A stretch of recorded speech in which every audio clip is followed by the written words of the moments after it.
People have to wonder, where does Sunny Hostin get her opinions? Yeah. Like you said, it's obviously from her husband. She has to tell her what to say on The View, because without it, she's got nothing up there. She's not very bright. But the problem with her is that she went full racist. She injected skin color into a fairly generic behavior seen in all spouses, regardless of skin color. People marry, they listen to each other, they have something in common with them, they share their political views. She just didn't want to upset her husband by saying her husband makes her do everything, and then she'd have to accuse him of being a racist. Welcome back to AllStarBuzz. Thank you for joining us. Before we start, don't forget to like this video and subscribe to the channel. We are on our way to 10,000 subscribers. Now, let's begin. The View didn't just get criticized this time, it got roasted from both ends of the political spectrum, and not by random trolls online. Imagine a liberal and a conservative walking into the same room and agreeing that something has gone off the rails. That's exactly what happened when two of the most outspoken voices in media set their sights on daytime television's most chaotic talk show. What followed wasn't just criticism, it was a full-scale takedown, sharper than anything the panel has faced in years. By the way, out there, that hat that you keep wearing, that red hat that says "Make America Great Again," that tells people that you go along with this. So you might as well just put a swastika on the hat. Don't do that. Don't do that. Because we see it anyway. I'm not going to defend Donald Trump ever, but I would never say that we should put this on the cap, because I think you can hate Donald Trump. You can't hate everybody who likes him. It's half the country. I don't want to live in that country. I don't want to live in the country where I hate half the country, and I don't hate half the country. How dare you disagree with me? For a show that thrives on outrage and applause, The View found itself on the receiving end of something far more dangerous: bipartisan ridicule. And not just for one offhand comment or a viral moment. This was a deep, pointed critique of what the show has become a caricature of itself. One called it ideological theater, the other culty brunch with commercial breaks. And that's not just clever phrasing. That's years of frustration boiling over into something brutally honest. What's fascinating isn't just the content of the takedown, it's the fact that these two figures, known for disagreeing on everything from politics to pop culture, found rare common ground. And that common ground? A shared belief that The View has completely lost the plot. Sausage maker Johnsonville is recalling more than 42,000 pounds of pork sausage for possible contamination with plastic fibers. Fortunately, authorities were able to track all 42,000 pounds to a single location in New York City. Let's rewind for a moment and really break down what Greg Gutfeld brought to the table, because his critique wasn't just snark for entertainment, it was a precision strike. Gutfeld, known for his unapologetic sarcasm, didn't hold back. He described The View as a place where dissent doesn't just get dismissed, it gets punished. According to him, it's less a panel discussion and more like group therapy, where the therapist storms out and the guests are just targets in a firing range. Joy Behar calls her a 10. I mean, how dare she objectify a woman with a rating system, but it's such a typical thing from a 1.5. Well said. He took specific aim at Sunny Hostin, accusing her of injecting race into discussions that had nothing to do with it, twisting a simple observation about spousal influence into a racial commentary. Gutfeld argued that Hostin often leans on identity instead of ideas, using emotional triggers to shut down conversations before they can even begin. He didn't just critique her logic, questioned whether there was any real thought behind it at all. And then came the uppercut. His claim that the show pretends to host a debate, when in reality, it's a synchronized monologue. Joy Behar gets racism after all. She's been black on Halloween. Yeah. But Joy wasn't there on the show. Apparently Mondays are her days off when she feeds in the pasture. But that is convenient, right? It's like one of my aunts dies every time Brian Kilmeade wants to hang out. Maybe Joy needs a full day to read her hate mail, and that's just from the rest of the cast. 5 voices saying the same thing, slightly rearranged, with the illusion of disagreement just for optics. In Gutfeld's words, it's like watching a group project where nobody did the reading, yet everyone insists they're the smartest in the room.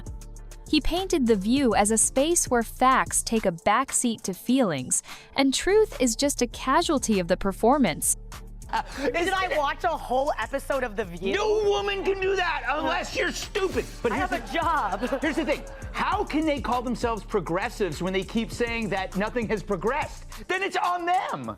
Right. I just wish I could have, what I would have watched if I could, would have been Joy Behar watching that. Yes. And being like, I totally made the right call. Like, it was not an accident that they had him there on her day off. Yes. When she was, presented herself as the, expert on systemic racism as a white lady.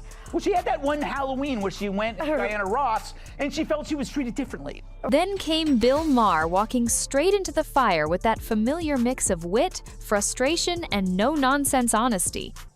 If Gutfeld was the sniper picking apart The View from a distance, Maher was the demolition crew kicking down the front door. His issue? The show's total meltdown anytime nuance enters the room. He didn't just criticize a few loud moments, she exposed the deeper flaw. The View treats disagreement as a threat, not a conversation. Maher pointed out that the panel reacts to differing opinions with instant diagnoses. Say something slightly out of sync, and suddenly you're problematic, misogynistic, unenlightened. It's not dialogue, it's a diagnosis followed by a prescription, a public apology, and a Twitter cancellation. He argued that The View isn't about hearing different voices anymore, it's about filtering everything through the same emotional lens, where the louder you are, the more right you must be. But Maher didn't stop at the philosophical. He mocked how the hosts, quote, articles they haven't finished, toss around hashtags like actual arguments, and measure intelligence in decibels. For him, watching The View is like watching a fire drill where the smoke is your fault. And the deeper problem? It's not about being left or right, it's about pretending every issue is the apocalypse and acting like moral superiority gives you a microphone and a crown. But it struck me that in the first segment you used the term woke, and you said that woke is what was sort of ruining everything. And I know that you're... No, I didn't say ruining everything. I said that's why Trump could get reelected. That's why Trump could get reelected. Yeah. So the term woke has been, in my view, co-opted by the right and weaponized and bastardized. And so I was surprised to hear you use the term because historically, as you know, because I think you're quite brilliant, that woke is a word used by the Black community to note that we must be aware of social injustices. But words and migrate. So why is that a bad thing? It's not a bad thing, and originally that was absolutely a great... That's when it became clear this wasn't about politics. This was about a talk show that forgot how to talk. And just when you think the criticism couldn't get sharper, Gutfeld went in again, this time not just at the panelists, but at the very soul of the show. He mocked its self-proclaimed diversity of thought, calling it nothing more than performance activism dressed up with applause signs and carefully rehearsed outrage. In his eyes, The View isn't a platform for real conversation, it's Broadway without the talent, a scripted drama with worse lighting and way too many eyebrows doing heavy lifting. He didn't spare production either. According to him, the real host of the show isn't Joy, Whoopi, or Sunyitz, the poor teleprompter guy praying for a commercial break before another misinformation meltdown goes viral. Every guest with a different opinion is treated like an intruder, not a contributor. Every disagreement is seen as a crisis. The message is loud and clear. Either echo the group or get buried under forced smiles and cold stares. About Whoopi Goldberg, because I got so many texts this week because she attacked me the week before. Sure. So she was, everybody was like, oh, Bill, I get you're enjoying the karma. First of all, I'm going to talk about this at the end of my show next week, teaser. But there is no fucking thing as karma, okay? Get over that. Whoopi attacks me on a regular basis. She says stupid shit on a regular basis. They just happen to coincide. But can I just... And here's where the sting really sets. In Gutfeld painted The View as a space so allergic to new ideas, it might as well hang a "no thinking allowed" sign on the studio door. He compared it to a Twitter thread accidentally turned into a TV show. And let's be honest, that's not entirely wrong. When a talk show becomes this hostile to actual talking, maybe it's not the guests who are the problem. Maybe it's the script.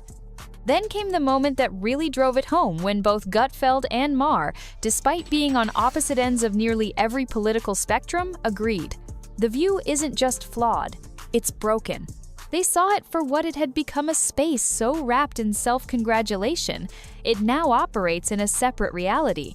One where facts are filtered through emotional mood swings, and logic is measured in applause volume. And what made it so compelling wasn't just the criticism, it was how effortlessly these two dismantled the illusion. Gutfeld called it ideological theater. Maher called it culty brunch. Two men who wouldn't agree on the color of the sky somehow ended up on the exact same page. That page said, "The View has lost its grip on reality, and worse, it doesn't even seem to care." There was something undeniably powerful about watching this takedown unfold. It wasn't venomous. It wasn't even personal. It was a wake-up call. The kind of critique that doesn't come from haters, but from people genuinely shocked that a show claiming to represent progress, discussion, and truth had instead become a parody of all three. Enough to remember when it was the conservatives who hated the Jews. Yeah. Okay. Bill Maher, who has been the standard bearer for liberalism and in many ways leftism until the woke went bananas in this last decade, but for decades, that's what this guy has represented in America. I want you to note the tone they all talk with him. I want you to look at Sunny Hostin's body language and the way they look at him and everything else. Just because he is a lefty who hasn't gone completely bananas, here they are. And when your critics aren't just laughing but agreeing, that's when the mirror should come out. But The View never looked. It smiled, sipped, and moved on. And while The View kept smiling through the storm, viewers at home saw something different, something rare. They saw agreement. Not just between two media giants, but between audiences from completely different political camps. People weren't just nodding, they were laughing. Because deep down, the critiques weren't mean, they were true. Both Gutfeld and Maher didn't launch personal attacks. They exposed patterns. They pointed out how The View punishes independent thinking, how its audience has been trained to cheer like they're watching a wrestling match instead of a conversation. Every clap, every gasp, every sigh, it's all become predictable. And that's exactly what made the takedown hit so hard. Because when your opponents are funnier, sharper, and more consistent than your actual hosts, the credibility doesn't just crack, it collapses. The few times the panel tried to respond, it fell flat. Defensive, vague, and so far off the mark, it was like trying to put out a fire with glitter. It only proved the point further. The View's reaction to criticism wasn't strength, it was silence wrapped in nervous laughter. And that silence? It was loud. Loud enough that people started wondering if the real issue wasn't the critics, but the show itself. Tariffs on manatee meat and bovine semen, which means The View is very unhappy. Oh. When your defense is confusion and your offense is volume, it's no longer a debate, it's a meltdown. What made this takedown even more brutal was how Maher and Gutfeld didn't just critique The View, they dissected it, piece by piece. Moment by moment. They exposed how the show has become an echo chamber where every disagreement is framed like an existential threat. Maher, with his trademark smirk, described it as a place where the word woke isn't debated, it's weaponized, where context disappears and emotional reactions replace actual arguments.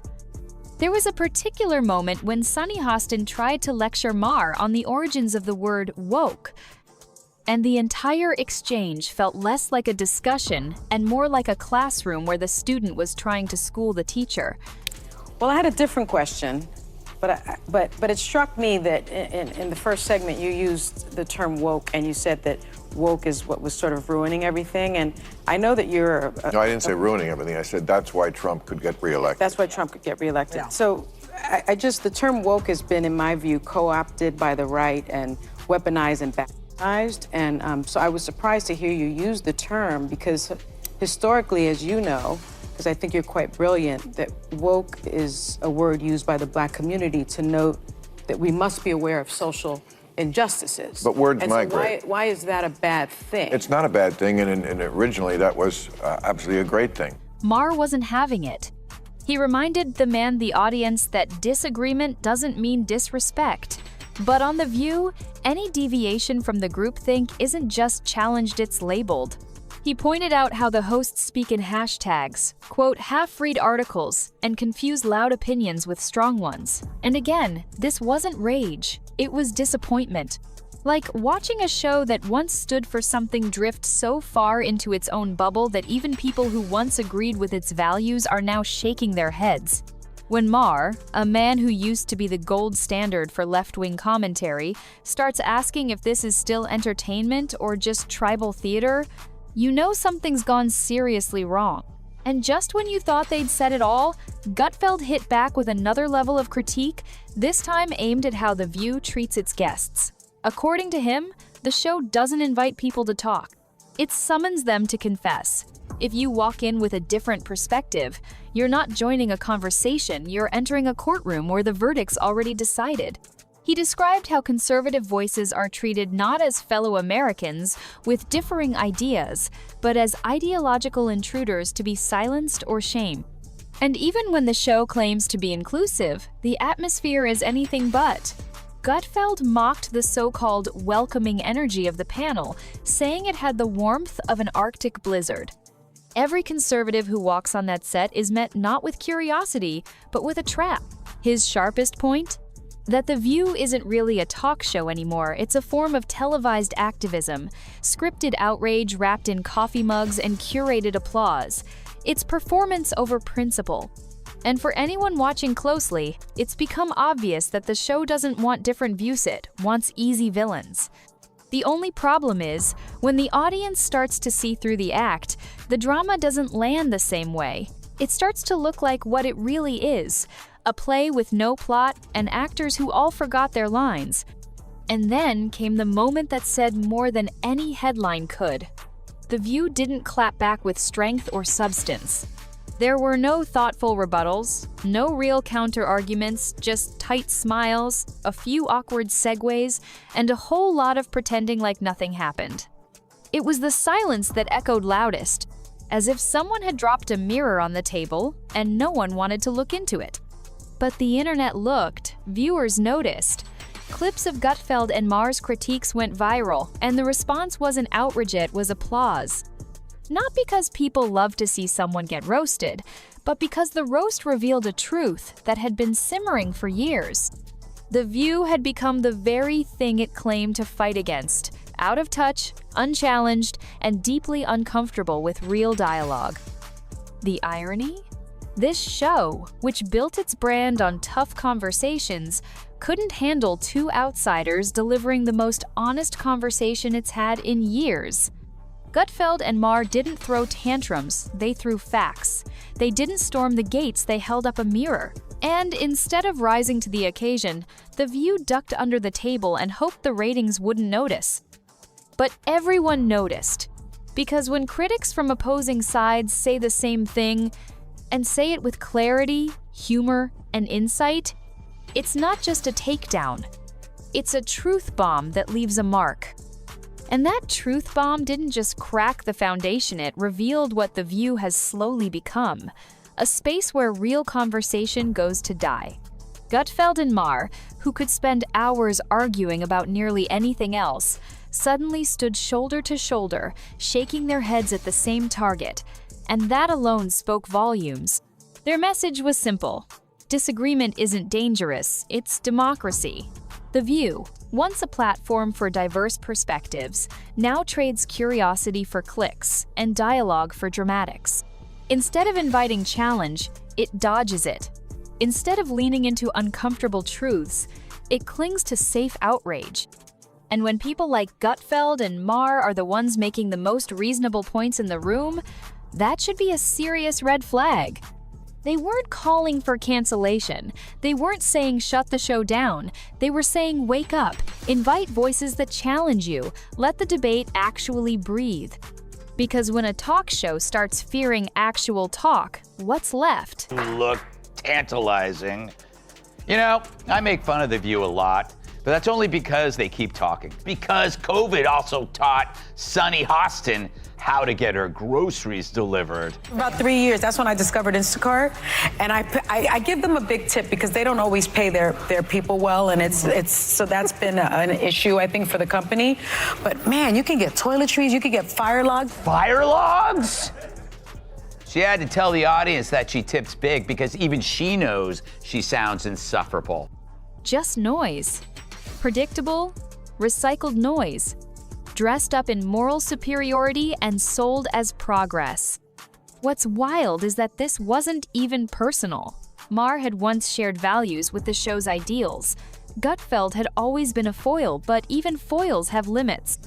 When both of them look at the same table and say, "This isn't working," maybe it's time for the table to change, or better yet, rebuild it entirely. Because nobody's watching to hear the same voice 5 times. They're watching for something real, and The View hasn't felt real in a long time. And here's the twist that no one saw coming. Gutfeld and Maher, the so-called clowns of political commentary, ended up sounding more grounded, more reasonable, and yes, more normal than the very hosts who claim to speak for the modern American woman. That's when the roles flipped. The court jesters became the truth tellers. And the show that built its brand on being bold, fearless, and unapologetically real, it looked rattled, guarded, and strangely fragile. The View has pushed out almost anyone with a spine who didn't fall in line. The result? A table full of nods, forced agreement, and outrage on demand. Who, by the way, I hope is still a friend, we can disagree with each other, should not be canceled or put off her show, as much as I totally disagree with her crazy statement. Free speech. She should be there. She shouldn't get a timeout. Meanwhile, the people calling them out people who spend their careers navigating political landmines there, suddenly the voices of calm. When Maher says Whoopi should be allowed to speak freely, even when he totally disagrees with her, that's not a cheap applause line. That's the kind of principle the show used to stand for. And let's not forget the ultimate irony. The show is called The View, not The Facts. Not the consensus, not the clapback. And yet it's become the one place where having a view, unless it's approved in advance, is treated like a scandal. Maher and Gutfeld didn't just say it's broken, they explained why. And by the end of it, they weren't just criticizing, they were diagnosing a much deeper problem, not just with the show, but with the culture it reflects. By the time the dust settled, one thing was crystal clear. The View had become the punchline in its own sketch. And the worst part? It didn't even realize it.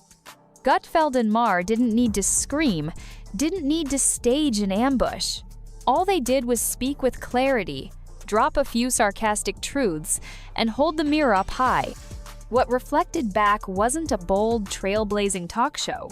It was a chaotic, preachy, self-congratulatory mess-zone that had traded substance for slogans and conversation for conflict.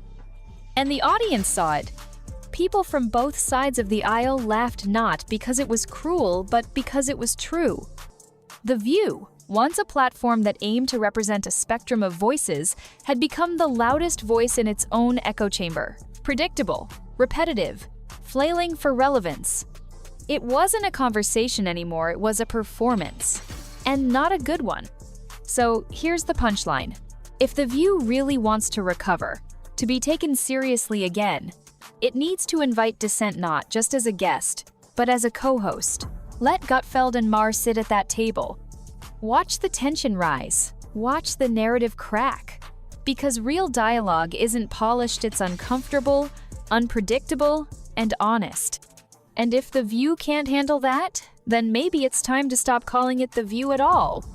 If you enjoyed this video, don't forget to hit the like button and subscribe to this channel. Also, drop your thoughts in the comments. See you on the next one.